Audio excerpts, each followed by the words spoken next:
Bubble. Saya yakin kita semua tahu apa arti bubble. Gelembung. Yap, betul kan? Saya yakin kita semua pasti pernah bermain gitu kan, melihat gelembung, tangkap-tangkapan sama hewan peliharaan, saudara gitu. Seru bukan? Lucu-lucu gitu bukan? But gimana kalau saya bilang ada namanya gelembung yang berbahaya?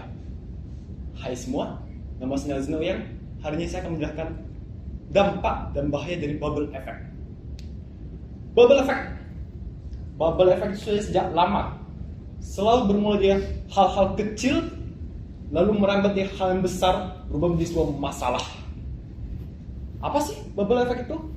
Simpelnya, kita hanya percaya pada satu sumber atau lebih yang tidak benar, yang mulai merubah perspektif kita dan cara pandang kita. Jadi kita kayak kejebak dalam sebuah gelembung gitu. Contoh paling simpel, TikTok. Siapa sih pernah lihat konten TikTok yang gak jelas gitu? Nih pengalaman aku ya, aku barusan kemarin lagi rebahan scroll IG gitu kan, ketemu di post TikTok. Cowok yang sayang ibunya itu ada ya, tapi red flag. Saya kan komen kan, wah ini mah gitu parah-parah gitu. But algoritma media sosial itu lucu ya. Semakin sering kita berinteraksi, mau kita nggak suka sekalipun ya, kita akan berikan konten serupa terus. Asupan serupa, besok dapat lagi, 2 hari lagi dapat lagi, besok dapat 3 kali gitu. Alhasil, saya yang kontra, mulai terpengaruh kayak sering berikan asupan yang sama. Contoh kedua, jangankan media sosial, media berita pun bisa menjadi sumber bubble effect itu sendiri. Why? Banyak oknum media yang suka update berita tanpa sumberan jelas. Sekalipun ada sumberan jelas, mereka suka meng-highlight. Highlightnya kayak gimana? Provokatif, kalau nggak ngadu domba gitu. Alhasil, ada orang yang kayak minum baca, wah apa nih gitu, yang baca headline berita itu doang. Alhasil menyerap semua headline berita itu menjadi sebuah data yang faktual. Ketiga, selain media sosial, berita, edukasi pun bisa menjadi sumber bubble effect. Kenapa? Sesimpel perbedaan kurikulum atau edukasi mulai update. Contoh paling gampang adalah pada tahun 1700, edukasi menganggap laba-laba sebagai serangga. Sudah dipercaya bukan? Bayangkan kalau ada orang masih berpegang teguh pada pendidikan tahun 1700 dan masih menganggap laba-laba itu serangga. Semua hal itu terkesan simple gitu, namun berbahaya. Why? 1. Muncul perilaku tidak kritis. Jelas, algoritma zaman sekarang itu ya, semakin kita nggak suka atau suka, kita akan berikan asupan yang sama terus menerus. Alhasil kita diberikan asupan dari sumber yang beragam, meskipun tidak jelas dari mana ya, kita masih cukup kayak begitu banyak sumber. Alhasil kita perlu mencari sumber lain lagi. Itu nama tidak kritis. Kedua, menjadi media penyebaran hoax atau berita tidak benar.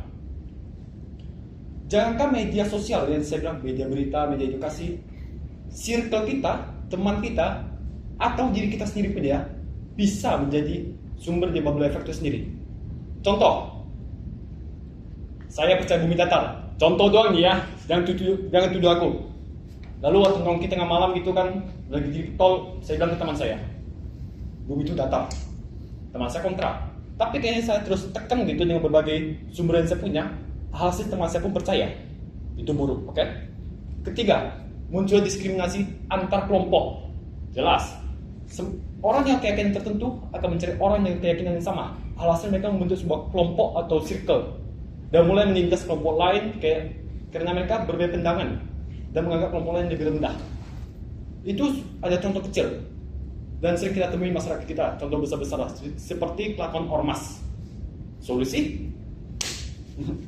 Selalu ada. Yang pertama, cukup kita batasi diri kita dengan media sosial 1 jam sehari. Instagram, TikTok, Twitter 1 jam saja sehari. Dan saatnya kalau kita menemukan konten sekiranya menyesatkan, abaikan saja. Itu lebih baik. Cara kedua, lebih baik berinteraksi dengan dunia luar. Percaya padaku, semakin beragam orang kita ajak ngobrol, semakin banyak orang kita ajak ngobrol, maka semakin banyak juga informasi yang kita dapatkan. Eits, itu bisa menjadi sebuah bumerang. Kenapa? Ada kemungkinan orang yang kita ajak ngobrol adalah sumber bubble effect itu sendiri. Solusinya simple. Jadilah pribadi yang kritis.